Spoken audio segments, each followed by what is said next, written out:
Bonjour les amis, on se retrouve avec une nouvelle marque. Et vous avez vu comment j'ai maigri les mecs, j'ai l'air minuscule. Bon, c'est une grande chaise.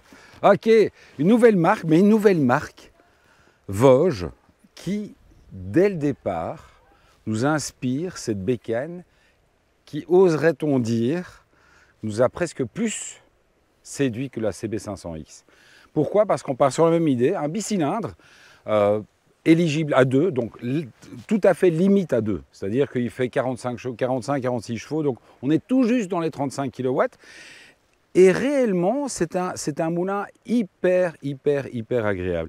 Alors on se retrouve évidemment face à une moto chinoise. Alors les Chinois, qu'est-ce qu'ils aiment? Ils aiment de la technologie, ils aiment un beau tableau de bord. Reviens vers moi le drone. Ils aiment un beau tableau de bord et franchement, là, ils n'ont pas rigolé, quoi. C'est vraiment le truc qui claque. Donc, il y a la pression des pneus, la consommation, etc. Il n'y a pas des tripes de fou. Il y a un petit Bluetooth que je n'ai même pas essayé de brancher. Pourquoi? Parce que j'ai tellement d'adresses Bluetooth et de connexion Bluetooth sur mon téléphone avec toutes les bécanes qu'à la fin, il ne veut même plus. Donc, voilà, je n'ai pas tenté. Mais clairement, ce tableau de bord est vraiment très sympa. On a tout ce qu'on veut dessus, tout ce qui nous intéresse. Alors, ce qui m'intéressait aussi, c'est quand même je trouvais que cette moto était vachement vigoureuse pour 47 chevaux, enfin pour 45 chevaux. Après, j'ai compris, donc, eh bien, justement, voilà, moto chinoise, donc c'est une moto qui ne roule pas très vite. Donc, elle monte à 152, 153 en zone rouge, vraiment en bordure de zone rouge. Alors, vous allez me dire, c'est largement assez, mais ça veut dire aussi qu'en fait, à 130 km/h, vous êtes quand même déjà à 1500 tours de la zone rouge. Donc, le moteur mouline beaucoup. Donc, on sent que c'est une moto qui est plus faite pour rouler en ville ou pour rouler en périurbain que vraiment réellement sur autoroute. Alors, il y a ce montage qui a l'air solide, certes. C'est vrai que les finitions ne sont pas dingues. Maintenant, doit-on y faire attention ou pas? Ce qu'on lui demande, c'est d'être vraiment solide et a priori, c'est le cas. Et on retrouve un petit peu la même idée, par contre, du trail vraiment urbain. Donc c'est vraiment... parce que c'est clair qu'avec toute cette ligne d'échappement qui passe sous la moto, on ne risque pas d'aller vraiment faire du tout chemin. On peut faire du tout gravier ou de tout accotement, mais du tout chemin, je ne pense pas que ce soit réellement l'idée première de cette bécane. À côté de cela, franchement, quand vous êtes seul, c'est une bécane qui est très agréable pour le voyage et une bonne protection. Même si moi je roule donc avec ce casque-là, avec la petite peine, clairement, lorsque vous mettez là, enfin, quand vous avez ma taille et que vous remontez le pare-brise vraiment en position haute, c'est super agréable. C'est pas une GT, on est bien d'accord, mais de toute façon, c'est une moto avec laquelle on va rouler à 120, 130 km/h. Alors il y a ça nous rappelle un peu les idées des zones test. Il y a des crash bars assez colossaux. Je crois qu'on peut clairement jeter la moto par terre. Et une fois de plus, ben voilà, on en parlait toujours de ces petits détails. Par exemple, ces clignotants à défilement qui nous rappellent clairement les Audi de haut de gamme. Maintenant, ils ne sont pas dingues au niveau de la clarté. Ils claquent bien au niveau de la gueule, mais ils ne sont pas dingues au niveau de la clarté. Donc voilà. Pour le reste, tout ce que vous avez sous la main, il n'y a rien qui vibre, il n'y a rien qui clicote, il n'y a rien qui n'a pas l'air fini. On a perdu, effectivement, par rapport justement, on en revenait aux zones test, on a perdu nos petits Komodo rétroéclairés, mais bon, ça ne change rien, puisque bon, ils sont vraiment bien sous la main. Alors j'ai redécouvert un truc que j'avais plus vu depuis un certain temps. Et ça m'a rappelé ta moto, Gilles, c'est que c'est une moto, même si tu mets le coupe-circuit, tu peux quand même essayer de la démarrer. C'est vrai que moi sur mes Yam, quand tu mets le court-circuit, tu peux pas essayer de lancer le démarreur. Ici, c'est le cas. Elle tourne un petit peu dans le vide. Alors, une dernière chose que j'ai remarqué qui m'a rappelé, là, à ce moment-là, la NC 750X, c'est lorsque vous mettez ce superbe top case qui est très avancé sur la selle, ça veut dire que vous devez vraiment avoir un tout petit passager. Enfin, en tout cas, le passager... À la limite, il peut avoir des jambes, mais il ne peut pas être très épais. Donc si on met deux beaux bébés comme Gilles et moi sur la bécane, ça risque de ne pas rentrer. Parce que clairement, effectivement, rien qu'avec votre dorsale, vous êtes déjà là. Donc c'est clair que le passager va se retrouver vraiment sur le pilote. Alors si vous avez envie de faire des gonzesses, ça peut être bien, mais sinon, pour le reste, bof. Par contre, c'est clair qu'au niveau des jambes, on en parle chaque fois, je pense que dès le moment où on est pratiquement à mon aisselle, ça veut toujours dire que clairement le passager est vraiment très bien installé. Alors consommation raisonnable, J'ai pas réussi, à l'instar de mes collègues, à taper sous les 4 litres.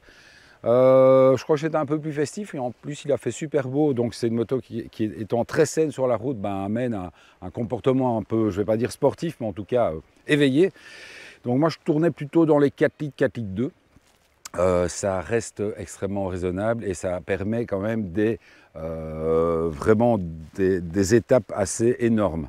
Donc vraiment, je trouve que pour un premier jet, c'est la première fois qu'on a l'occasion de tester une Vosges, cette 500 est une très bonne surprise.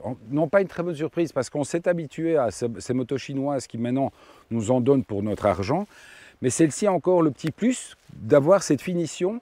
Et c'est une finition qui ne m'étonne pas tellement puisqu'on a connu ça avec Benelli il y a 4 ou 5 ans où les premières années c'était un peu schmout-schmout. Et là déjà celle-ci, on se rend compte c'est la 2e ou 3e année que Vosges est installée en Belgique et en Europe. Et vraiment bien représentée. C'est une marque qui est beaucoup plus ancienne que ça, mais ça fait 2-3 ans qu'on commence réellement à en voir. Eh bien ils se sont amusés à vraiment gommer tous les petits défauts et elle commence vraiment à être aboutie. On se retrouve tout de suite pour l'embarquer. Et puis on se retrouvera aussi la semaine prochaine parce que normalement, on continue en Vosges la semaine prochaine avec la 300. Donc, une autre à voir. Et après on aura la 650. Enfin on croise les doigts quoi. A tout de suite, on voit la pub. Un trou.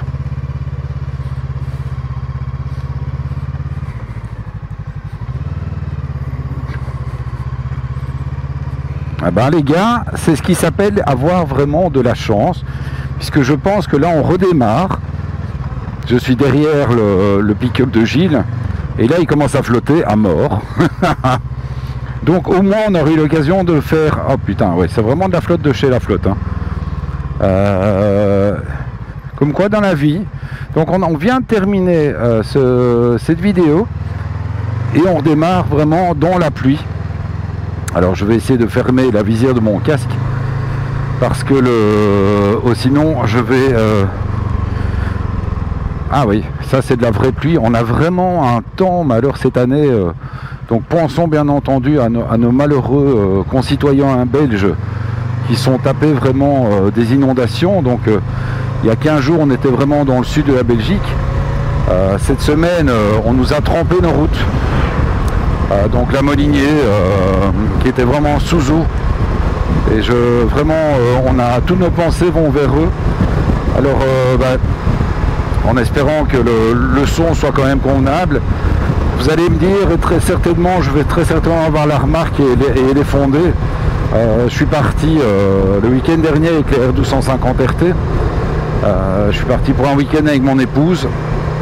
C'était quelque chose qui était réservé. J'ai pas eu à cœur de priver le restaurateur qui a déjà, comme nous tous, été impacté par les 8 mois de confinement. Donc je me suis dit, j'ai été passer ce week-end en Ardennes et vraiment, par moments, on se sentait vraiment très gêné de se retrouver là-bas, en train de profiter d'une bonne table, tout en sachant que d'autres personnes étaient vraiment chez elles en train de déblayer. Mais de toute façon, ça c'est l'autre côté, c'est que ne comptez pas sur moi. Vous pouvez le demander à mes enfants, si jamais vous avez un déménagement, ne m'appelez jamais, ça n'a aucun intérêt.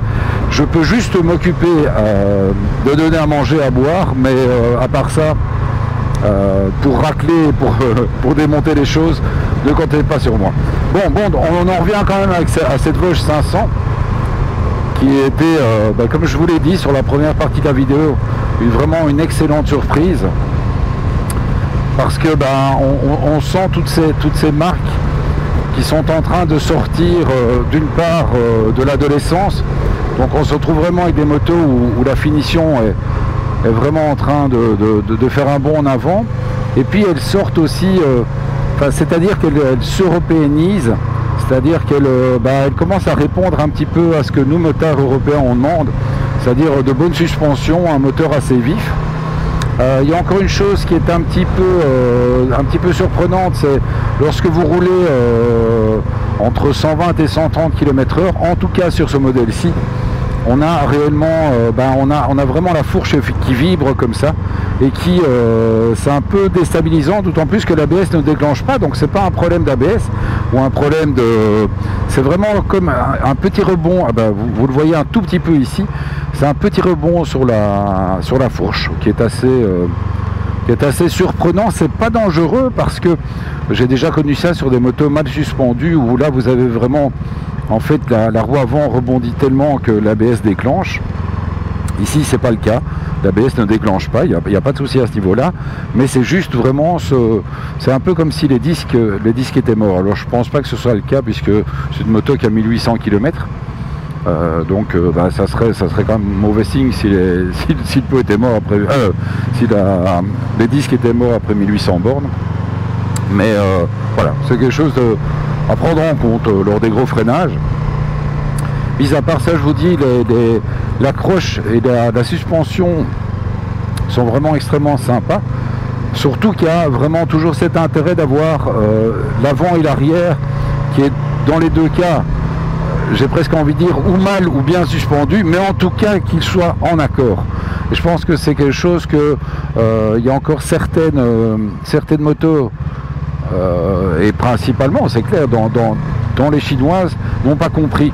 C'est-à-dire que moi, avoir une moto souple, voilà, je l'ai dit comme la Rebelle la dernière fois, la Rebelle 1100 de chez Honda, qui est une moto qui ne